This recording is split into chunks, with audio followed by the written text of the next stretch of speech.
Hi, folks, and welcome. This is Inside the Leader's Mind, where what's in the way becomes the way. I'm your host, David Suson. Today's guest is someone who is not just imagining the future, he's building it. Jim Dukhovny, he's the CEO of one of four co-founders of Alef Aeronautics. It's a company turning a century-old science fiction dream into something you can actually drive. Alef is behind the world's first flying car approved by the FAA to fly, a vehicle designed to drive on the street, take off vertically, and lift off above traffic with a flight system that challenges every assumption about what a flying car can be. Alef received the FAA Special Airworthiness Certificate for this vehicle, and the vision has attracted investors like Tim Draper, well-known venture capitalist who backed Tesla, SpaceX, and other breakthrough technologies. And media outlets around the world have taken notice because this is no longer science fiction. It is underway. And what fascinates me about Jim is not just the flying car, it's the thinking that made it possible. He thinks in possibilities instead of limits. He challenges assumptions most people never question. And he has spent years pushing toward a vision that many once believed was impossible. This is not just a story about technology, it's a story about vision, refusing to accept limitations. And today we get to explore what it takes to build something the world has never seen, and how to think differently when the odds feel stacked against you, and what the future might look like when we travel above road instead of sitting in traffic. Jim, welcome to Inside the Leader's Mind. Thank you, David. I'm so excited to have you here learning about flying cars. And it's true, you see it on, Back to the Future, you see stuff everywhere. So for someone who is completely new, they haven't seen you on other podcasts or interviews, they haven't watched the major news outlets that have covered some of this or YouTube.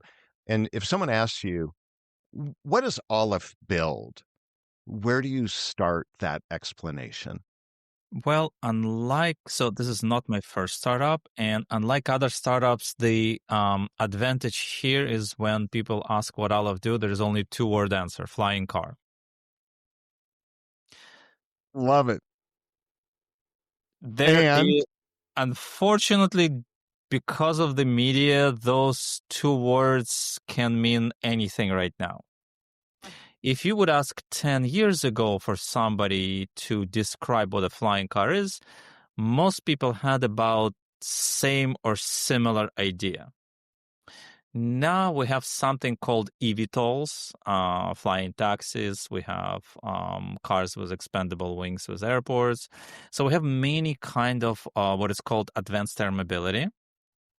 And media calls everything a flying car. The traditional definition of the flying car is an actual car, a regular car, drivable car, with the vertical takeoff and the flight.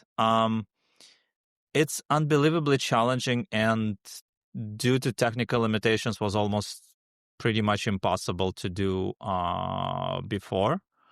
And right now we just got to the point where it's technically possible, hence we actually, and again, if people would look at the videos or if you can show the videos, actually built something which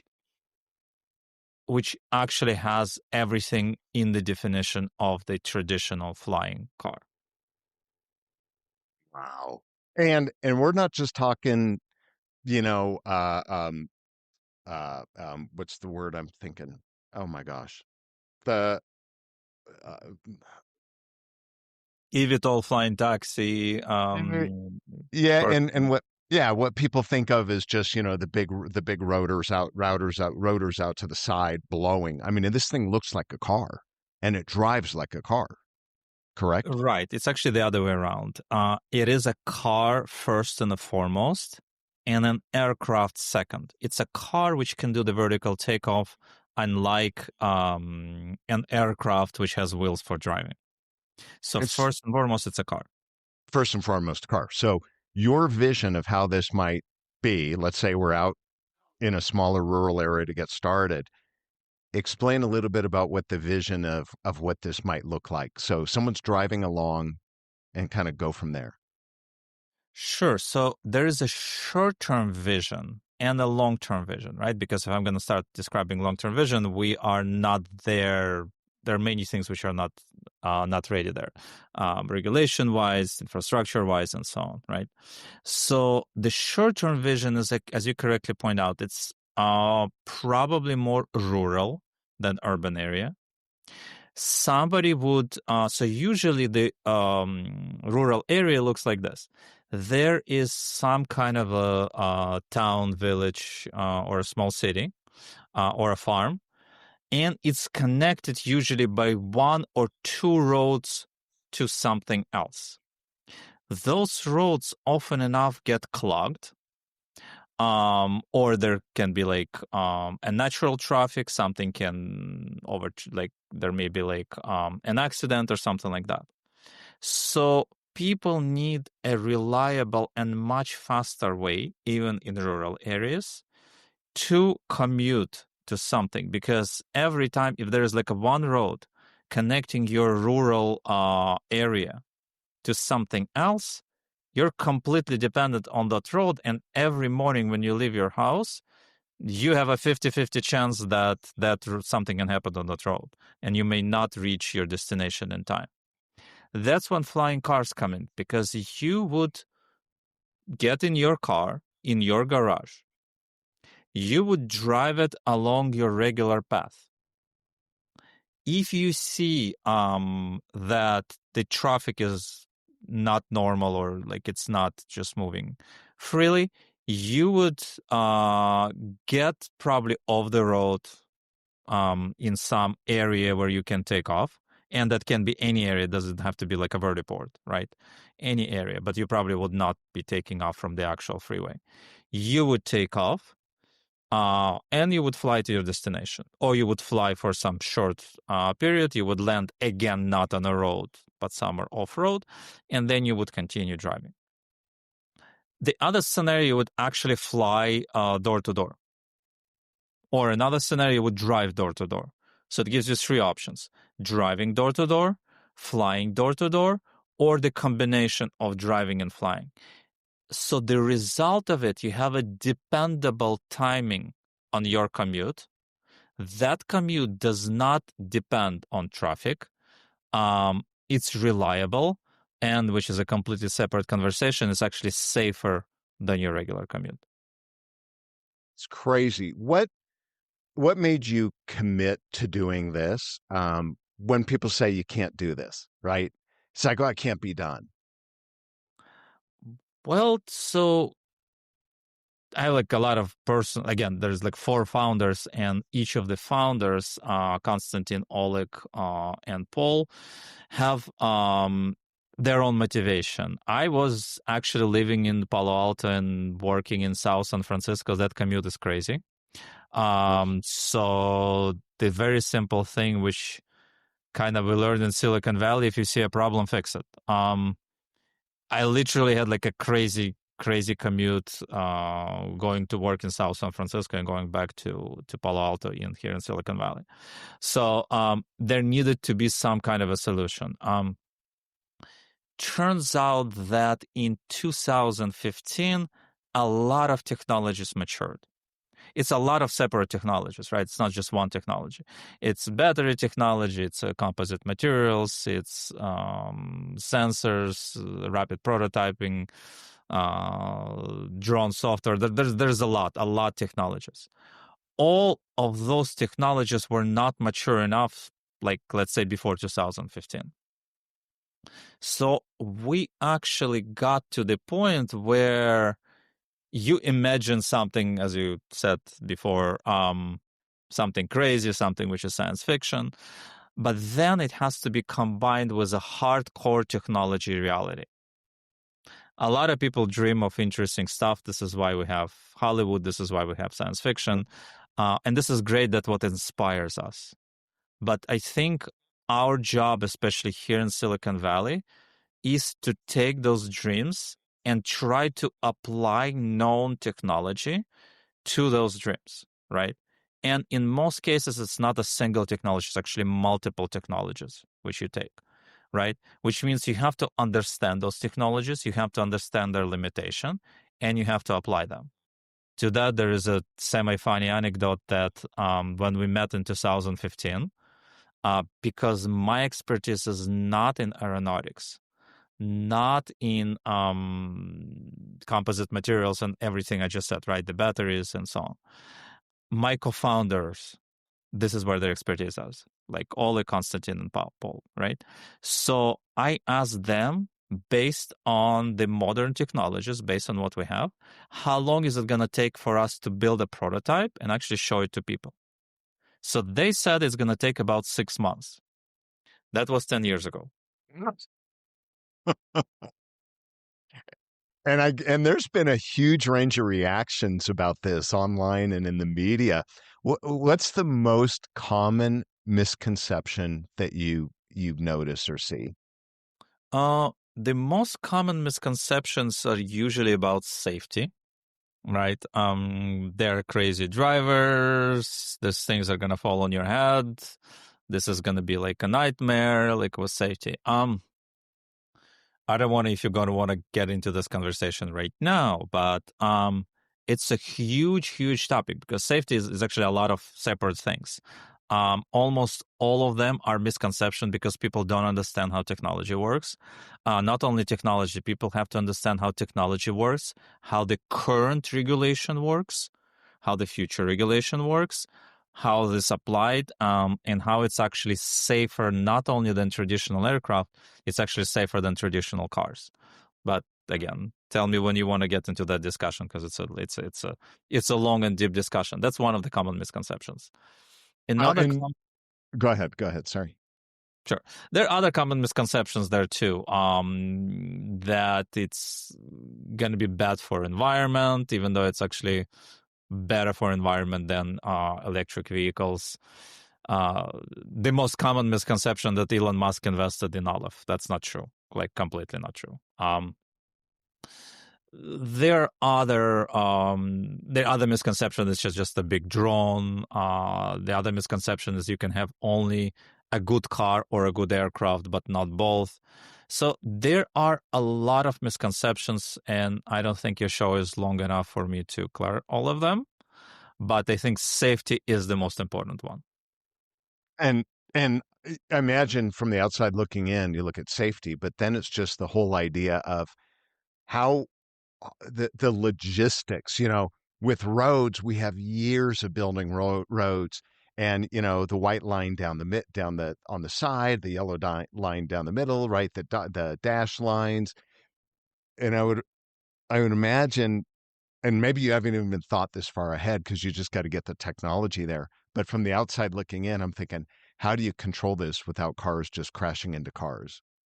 So you're talking about the regulation aspect, right? Oh, well, actually, you're talking about the traffic management aspect, I right? guess traffic management. I mean, that's probably where my head, and when I've talked to other people that I told them I'm going to be talking to, that's the first thing everyone says, assuming technology gets there, is just how do we manage that, or how do we control it? Right. So what if there's a million flying cars in the air, right? How are we going to control that? That's a valid question, but again, this is why I'm trying to separate, because the regulation and traffic management are actually separate questions. So on the traffic management, you know that right now the current traffic controllers cannot handle already all the traffic which we have in the air. What if we're going to start adding to that flying cars? What if we're going to start adding 1 million flying cars to that? That's not manageable. Now, fortunately, this is not our problem. This is FAA and NASA problem. And fortunately, they addressed it many, many years ago and already have a solution. So this is not something on our side. This is on, we're actually talking to good people at NASA Ames, like absolutely genius people working on this. So NASA Ames here in Mountain View and FAA maybe like at other NASA actually also too. They're working on it and they have a solution. That program before had a really nice name, which I can remember, which was Traffic Highway in the Sky.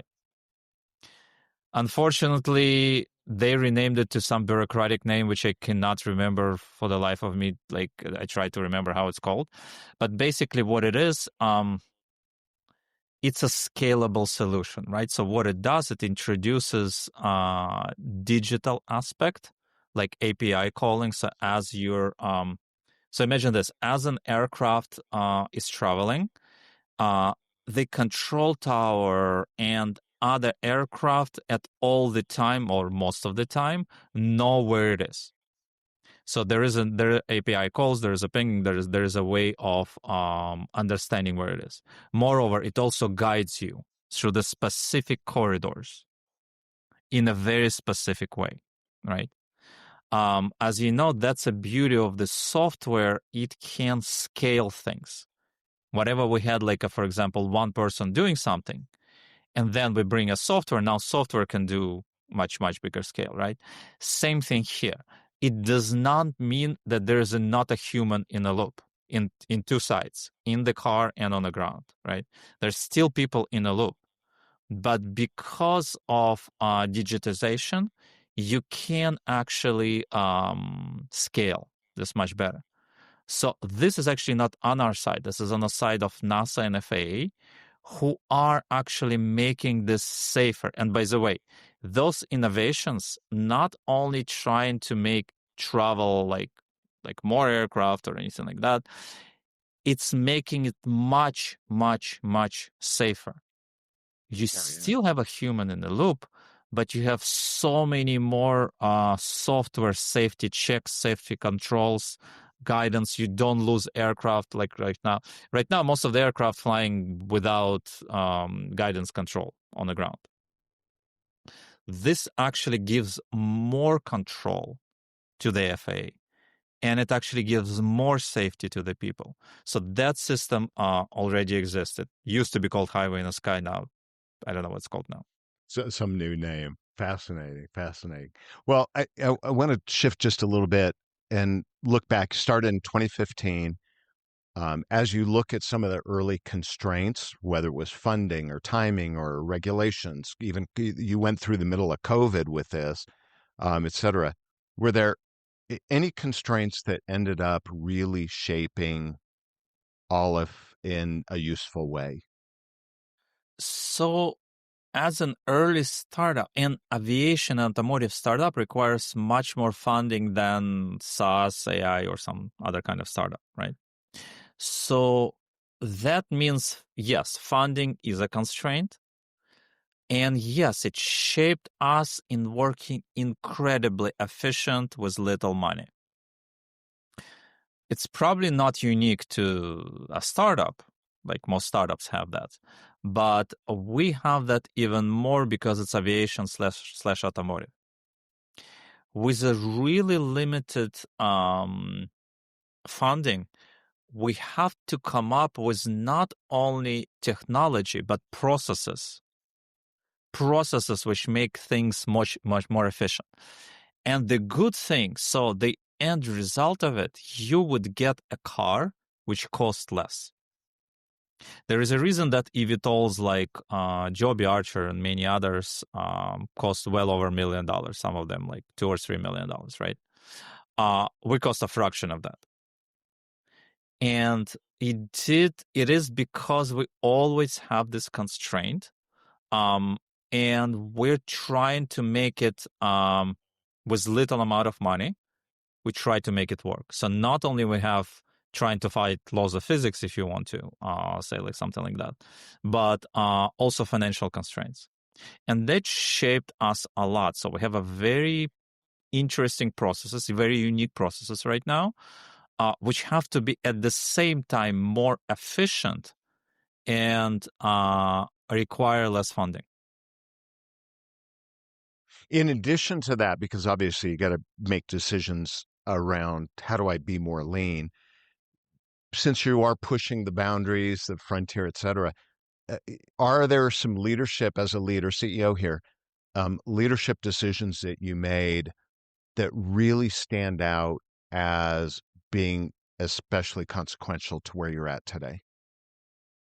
So we did had one interesting. So first of all, I try to make sure, and all of us trying to make sure that, I think it's Steve Jobs said, I forgot, like, my job is to let smart people do their job and not interfere with them, right? So because Oleg, Konstantin, and Paul have way more expertise in specifically aeronautics and everything like that, my job is not to interfere with them, to make sure they will let work. Now, here is an interesting thing which we uniquely, probably, I thought uniquely turns out to be like other companies also have, which is really counterintuitive. At some point, we split the team in two. So, first idea was to parallelize working because there's a large parts of aircraft, right? So like some team works on one part of the aircraft. Then it naturally grew into actually making separate aircrafts, separate cars, right? Again, it's a long time I need to explain, but turns out to be two is cheaper than one. This is true and specific to hardware early stage startups. One of the reasons for it is because failure is sometimes it's closing the company. And because you have two, you actually take your chances. To give you an example, at some point we had multiple times and incredibly important demos, like actually flying demos for investors. And almost every single time, only one of the cars worked. And something happened to another car. If we are to have one, the company would be done at this point. Moreover, during R&D, what is happening is you're trying new things, or you have to try things, especially in what we do, because they don't exist. So trying things in parallel turns out to be cheaper than trying things in one car. Let's say we put something in one car and it just stops the progress because it's a wrong thing. We have to take it out, report it, everything, and the whole company is standing in one place at this point. And again, early stage hardware startup, time is money, literally. The most expensive thing which we have is time. When you do things in parallel, you're actually moving much faster. You're optimizing the time. Time is the most important thing which you have, and most expensive thing which you have in early stage startup. So moving things in parallel in a intensively hardware startup early saves you time, which is saving you money, because time is the most expensive thing on our burn rate. So it's a smart decision then Turn to go out to that be route. Yeah. turn What out do to you, be it. so especially at a startup, if you look at the people that are working on this, are we talking people with years and years of experience? Are we talking very junior? And if you have a mix, how do you balance that? So it's not only so. Yes, all of the founders are senior, and we have like a very young, bright people. Again, that notion of let smart people do their thing, that works on all levels, right? That works on all levels. It's not so much. Keep in mind, we're in maybe like semi-unique position. We have to solve problems which nobody ever solved in history before us every day. I can give you like I don't know, as simple as putting a cover on a seat inside the cabin. You'll be surprised how complex the thing is, for flying car. Doing a hinge on a door, right? All of this have to be solved in a very unique way. And often enough, people are faced with problems. I can tell you about our cabin. Our cabin, and I keep forgetting that from science fiction, but you would know the term. Our cabin has to be bigger on the inside than on the outside. That's from Doctor Who. I keep forgetting, but yeah. So you're literally faced with a problem where the size of the cabin is not enough to fit a large person, like, for example, Tim Draper is tall. We need to make sure Tim can sit comfortably inside the cabin.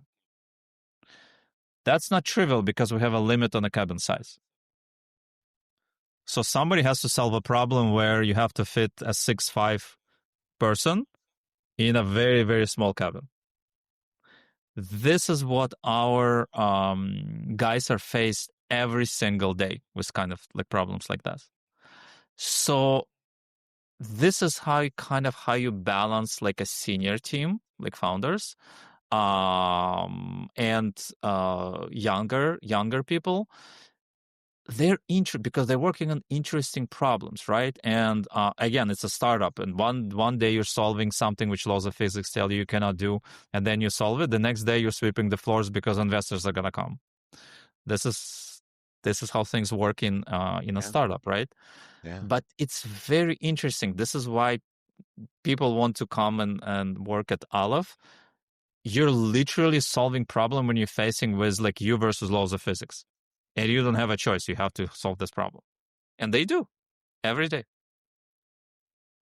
It's got to take some smart people, very driven, very problem solving, but I'm imagining they have to be pretty resilient. And I don't want to assume that that could lead to frustration and how people work together and get along. Is there, as a leader, from a leadership standpoint, are there any behaviors that simply just don't fit the culture that you're trying to build here? Yeah, well, yes. So one is we trying to make sure it's relatively flat. So whenever somebody's coming and starting to act like a manager or in a traditional way, which you do need to have in like a regular hierarchy, that doesn't work kind of here, because here we need kind of brains of people together as friends, or that's probably the wrong word, but like the right kind of analogy would be like a rock band, because one of my co-founders, Paul, we actually were in a rock band together a long time ago. But that would be kind of like a right analogy. I mean, you're creating something, so you need co-creators. The wrong person is the professional manager. That's probably by far the most wrong person you can put in this environment, right? Something who knows how to manage people, but not technical or something. I don't know. That probably, again, this works in other environments, but doesn't work specifically in this particular environment of solving this kind of problems, putting your brains together, kind of like getting all of the things done. Moreover, doing all of this in an incredibly small amount of time with very limited budget. Like, investors comes in tomorrow, car doesn't fly, tomorrow it has to fly. Go make it fly. How do you keep staff motivated? How do you keep the team motivated? Because I can imagine there's got to be setbacks. It's been 10 years, and the carrot hanging out there of, hey, look how great it's going to be on your resume, and look how great this to have your name on it. But how do you keep them going? Because human behavior is still human behavior, right? As I say, they're people, not robots. We can't just program them and they're just going to keep going. Right. So we adapted to, again, we're not the first ones. I think many people done before that. We adapted the software methodology to the hardware. So software has a concept of waterfall and agile development, right? So waterfall is, for example, I don't know, Windows NT, Windows 98, Windows XP, right? You work for a long time on something, then you release. You work, then you release. You work, then you release. That's a waterfall. Agile is you release every week. You have like something like, I don't know, Facebook deploys, I don't know, every week, every day, breaks the whole thing, and nobody cares. So this is kind of like agile, right? But idea of agile in hardware, you have smaller milestones. When you have smaller milestones, because the big milestones in our case, it's very hard, as you said, we're going for 10 years. But you have a smaller milestones, right? The first time the car take off, like the first time we open the door is like, you don't know, like we're working on the doors for over a year and we still have to go. Like it's a huge thing here, right? So there are many things. The first time we did the transition, there are many smaller milestones. And this is what we kind of like motivated. You achieve the milestone, this is great, and then people go to the next milestone, the next milestone, next milestone. So this is kind of that ladder, if you want to, like this agile methodology works really well for us in hardware. Because they're seeing results. That's two things. You're seeing results and you immediately see the next thing you have to go. So like my father was a mountain climber, so imagine you're climb to the peak and then you see a next peak. So you go to the next peak, then you go to the next peak, then you go to the next peak. So you do have achievement, which is great, but you also see the next one to which you want to go. Got it. And at this point, you're also trying to get more funding. Is that right? It always takes money, right? We're startup. We're trying to get more funding. Always. So as you yes. so the question is, as you talk with investors and you're trying to explain this, what aspect of Alef's work usually requires the most explanation? Well, so we have advantage and a disadvantage when we talk to investors. So advantage is investors get paid for risks. They do risks. For that, they get paid. They put money up front. If that works, that works. In our case, this is why I think this is a philosophy of Draper Associates and some other firms, VC firms, which we already invested in us. If that works, this is a $5 trillion company. So then the only question is how to get there, right? So again, if that works, we're bigger than Tesla, like easily, right? Because the value proposition of the car, which can do anything Tesla can, but also can fly, is much bigger. So they can see the upside. Upside is huge. And as one of our investors said, if you can do even 1/1000th of like what you're achieving, I'm going to be a very rich man. So this is upside.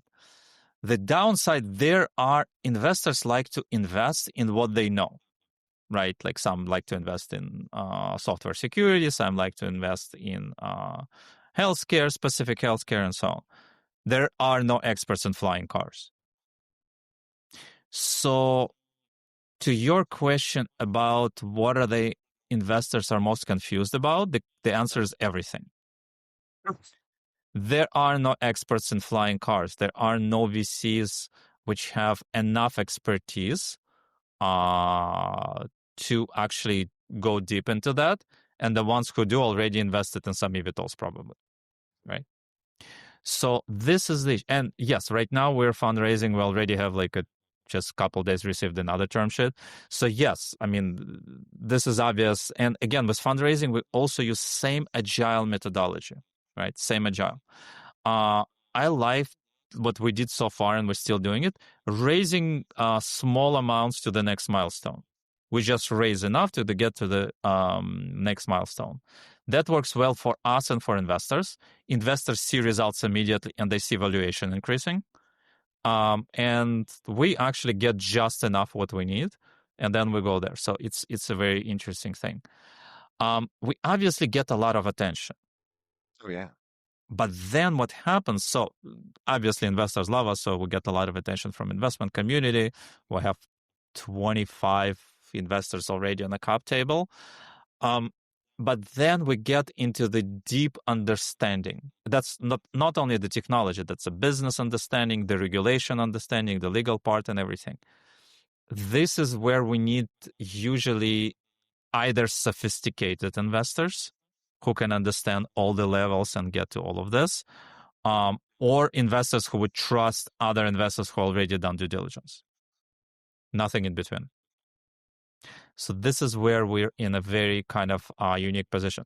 Something, again, for people usually don't know, the AAM, Advanced Air Mobility sector, is growing faster than AI, and Morgan Stanley predicts actually to have the market size by 2050 much bigger than AI, just completely dwarfing AI market.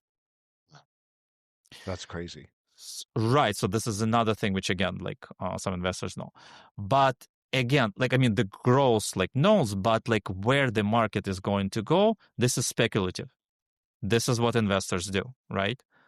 They bet on something, and if they can see that it's going. Yes, right now the growth is actually faster, and the prediction is there.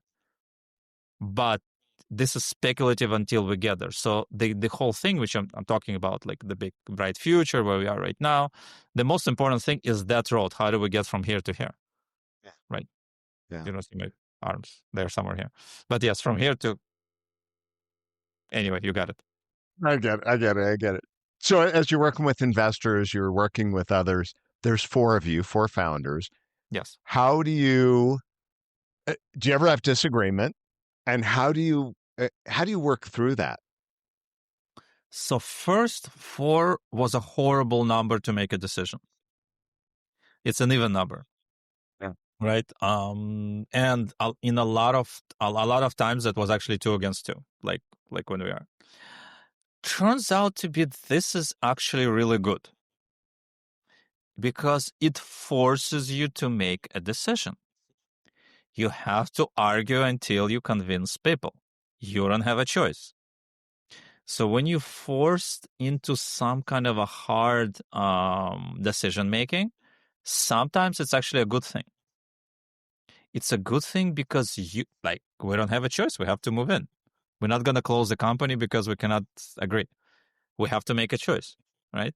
So then you're forced to make arguments. You have to force to apply logic, knowledge, everything like that, which is good because you end up understanding problem much better at the end of the day. Whether you make a right decision or not, only the future can tell. But at least that process lets you understand the problem much better. So Yeah. that's Yeah. interesting for us. Do people in the process, either investors or the media, or do people ever underestimate your ability to do this, make it happen? Uh, to make the flying car actually To go, make so to everybody. make it, yeah, to make it a real Yeah, deal. everybody does. Of course, everybody does. Everybody is like, so again, the funny anecdote is that about 7 years ago, we went to NASA and explained to them how it would work, especially the transition and everything. They were very polite. We met with some NASA directors. They were very polite, but to say that they were skeptical is to say nothing. Probably after the door closed, they laughed for about an hour for like about what we presented to them. Couple years ago, we actually brought the car, so now everybody understands how it works. They've seen it live. We actually brought the car to the NASA Ames. Like, we're trying to work with them. It's like actually great people there. But yeah, so I found only one way to convince people who underestimate us or anything like that is to actually show. There's You only one way. have you benefited, do you think, from people underestimating you? I don't know if we benefited. I think so. The downside Like is because challenging you, like, oh, you can't do it. Does that spur you on? me personally, yes. I take it as a challenge. I don't know about my co-founders. It impacted negatively because we got less funding than we probably would. But yeah, I actually like. I personally like challenge. Again, because it makes me deeper understand the question, and again, I love questions which are kind of like a hard questions. Because usually that's what people thinking, right? Like, I mean, sometimes there's like a nice interview, and like after the interview, all the comments, no, but it's not safe. This is gonna like fall on me. Like, please don't ever do that. I have like a bad drivers here, and never I'm gonna see the sun and so on, right? So without addressing the hard questions, you're not getting the message through, and without addressing when people underestimate you, you're also getting better understanding, and it, for me personally, that's one of the drivers. Like, it drives me personally there, but I there's was also gonna negative. And there's what? Sorry. There's also negatives, right? The negatives is we got less funding because of that. But yeah, that's how it works. So, two more questions. One is to clarify. So, if I were to ask what really motivates you to keep going, is Oh, it that's being a simple challenged answer. or is it? Oh, okay. What would that be? Um, it- we just cannot fail. What's the other option? The other option is fail. I mean, If and that's not an option for you? no. In this particular case, no. There are cases where you should stop and stop doing some crazy thing, which is bad. In this particular case, no, because it's moving. We clearly see where it's going. We've been challenged many times, and every time we came up like okay from the challenge. So in this particular case, I don't see the option to fail. We can actually work on an extremely limited budget. So even during the COVID, as we mentioned, and during the downtimes, we're more than okay working on limited budget, while other companies close because they cannot work on such a small budget. So for me, there's no option to fail. Why do you care about this so much? Other than, hey, we can make money, sell a business. Well, why do you care so much about doing the flying car? So it's more than a flying car. So if we want to get to that point, so we talked about like my dad, my father. So my father, Leonid Dukhovny, he was first of all famous singer songwriter back home. Second of all, he was his patents were actually used in spaceships. So he was a great inventor and a great engineer. And he also loved science fiction, right? So all of those three things, I think he passed to me in DNA, right? The inspiration part, the hardcore engineering part, the creative part. Hopefully he passed those things to me. So to me, and there was like another important thing to him is changing the world around to make it better, right? Like to him, it was kindness. He did it through songs. He did it through his inventions. He created a lot of organizations. So to me, it's also important to have an impact on the world and to make sure it's a positive impact, right? Which means usually that means solving one of the big world problems. And traffic, you like people don't understand how bad of a problem it is. Not how bad the traffic is, but how much it impacts people's lives, how many lives are lost due to traffic, even versus some illnesses. People don't understand how big of like there are literally $1 trillion in the world economy which is lost due to traffic. Um, to like time is one of the most important resources people ever have, and traffic takes away a huge part of your life. So personally to me, and again, I keep saying there's other three co-founders. To them, it's also they have their also motivation to Sure. Konstantin, to Oleg, and to Paul.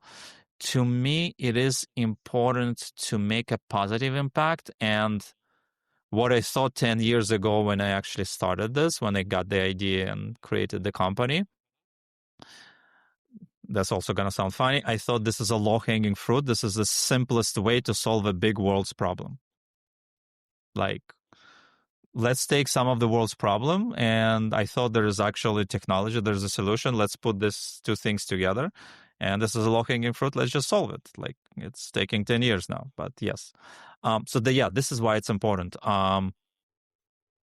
Ch- Changing the world. Like, why do you live at all? Like, to drink something which you like, to sleep, to I don't know, to take pleasure, or you want to leave something important and you want to change the world around you now and for the future. To me, that's important.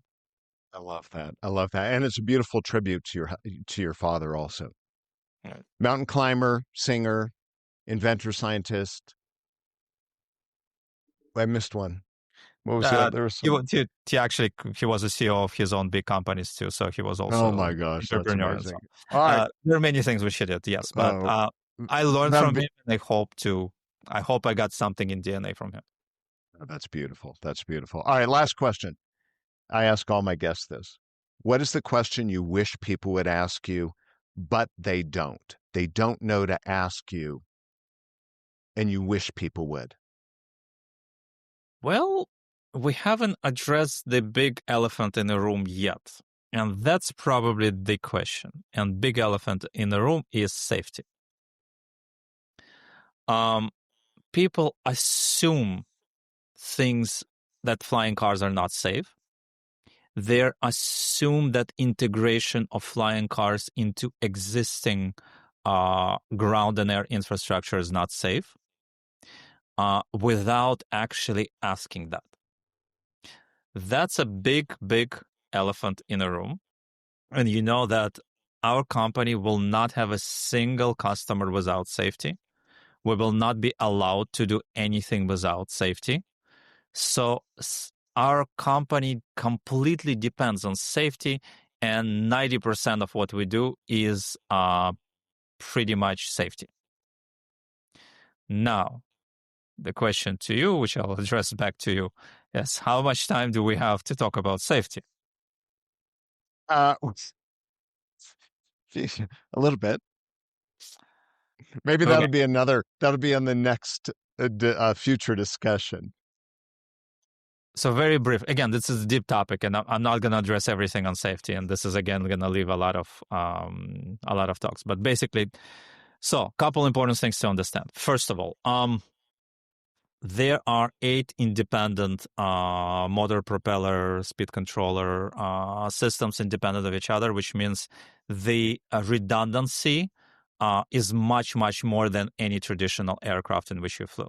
Not only in the propulsion system, but there's also other systems. Other systems can step in. That's also true about the electric propulsion. There is also redundancy there. There are other systems too. In addition to that, unlike traditional aircraft that can literally land anywhere and drive, because of the use of the really light composite materials, like specially laid out carbon fiber, that we can have a ballistic parachute, which means it's a very small, easy parachute for the whole car, right? And there are everything is enclosed. There are all the software controls and so on. So it's levels safer than traditional airplanes and helicopters today. Also, safety versus the car on the ground. On a car on the ground, you usually have an accident when 2 or more cars try to occupy the same space. Moreover, most of the damage happens when you hit something secondary, which is a curb or a tree. This is where the damage. In the air, there's much more room, so there's so much less likelihood of this collision. Not only that, remember I told you about that system, the guidance system in the air, right? So that guidance system also prevents that. Moreover, there is technology already in Alef car, which will take the bad drivers and bad driver on the ground and bad driver in the air, will make it much more safer, like an object detection, object avoidance, the other systems and so on. Another thing people completely don't understand, the higher up you are, it's better because you have more time to recover. There are many systems which can step in, and they can land you very safely, very easily the higher up you are. Actually, the most dangerous part is about 50 feet from the ground. The higher you go, it's actually more safer there, right? So I can go on for hours and hours and hours and hours. But technology, the way it is used, what it is, how it fits into the existing infrastructure, they're more than welcome to see other interviews or articles written where I actually go deeper into that. But this is levels more safer than your traditional aircraft and even than a traditional car. And this is one of the most common misconceptions, and this is what people assume rather than ask. That's a good point then. That's something that people can take from this, hopefully. Well, that is our time. You have been an absolute fabulous guest, and I appreciate you being here. If someone wants to learn more, get in touch, what is the best way for them to do that?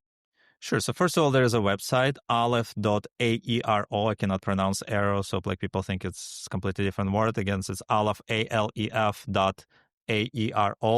Or you're welcome to look me up on LinkedIn. It's just my name, Jim Dukhovny. If you're gonna add me, please say something, because just not that. But yeah, I'd love to talk to people, and yeah, that's a way to get in touch. Well, thank you so much for being with me, Jim. It's been absolute pleasure, and I'm excited for the future with Alef and what you're going to be doing. So thank you for being here. Thank you so much, David. Thank you. Folks, this is Inside the Leader's Mind. I'm David Susan. If you've enjoyed this, please share it. Please subscribe. Tell others about it. Thank you so much for being with me. And until next time, bye.